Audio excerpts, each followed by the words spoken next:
পদত্যাগের পর দেশ ত্যাগ করেছেন প্রধানমন্ত্রী শেখ হাসিনা। সঙ্গে তার বোন শেখ রেহানা সহ পরিবারের অন্য সদস্যরাও রয়েছেন বলে খবর পাওয়া যাচ্ছে। কয়েক সপ্তাহের রক্তক্ষয়ী ছাত্র আন্দোলনের মুখে ক্ষমতা ছেড়ে শেষ পর্যন্ত দেশ ত্যাগ করতে বাধ্য হলেন শেখ হাসিনা।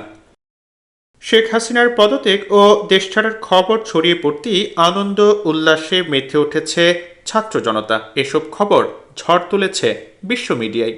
এই মুহূর্তে পরিচিত প্রায় সব আন্তর্জাতিক গণমাধ্যমের প্রধান খবর বাংলাদেশ। সোমবার সকাল থেকেই বাংলাদেশে সরকার বিরোধী বিক্ষোভের লাইভ আপডেট দিয়ে যাচ্ছে ব্রিটিশ সংবাদ মাধ্যম বিবিসি। সেখানে আন্দোলন সংক্রান্ত নানাবিধ খবর প্রচার করা হচ্ছে। বিবিসির বর্তমান খবরের শিরোনাম, পদত্যাগ করে দেশ ছেড়ে পালিয়েছেন বাংলাদেশের প্রধানমন্ত্রী শেখ হাসিনা। আল জাজিরার শিরোনাম, আন্দোলনের মুখে বাংলাদেশ ছাড়লেন প্রধানমন্ত্রী শেখ হাসিনা। রয়টার্স বলছে, পদত্যাগ করে দেশ ছেড়েছেন বাংলাদেশের প্রধানমন্ত্রী শেখ হাসিনা। অন্যদিকে সকাল থেকে বাংলাদেশ বিষয়ে লাইভ আপডেট দিচ্ছে ভারতের Times of India, Hindustan Times ও দ্য হিন্দু।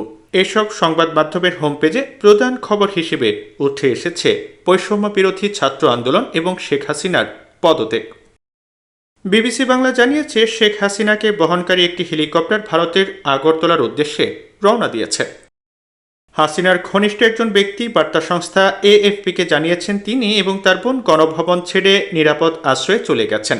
যাওয়ার আগে শেখ হাসিনা একটি বক্তব্য রেকর্ড করতে চেয়েছিলেন, তবে সেই সুযোগ পাননি তিনি। অন্যদিকে রয়টার্স জানিয়েছে, সামরিক একটি হেলিকপ্টারে শেখ হাসিনা এবং তার পরিবারের সদস্যরা ভারতের উদ্দেশ্যে রওনা দিয়েছেন।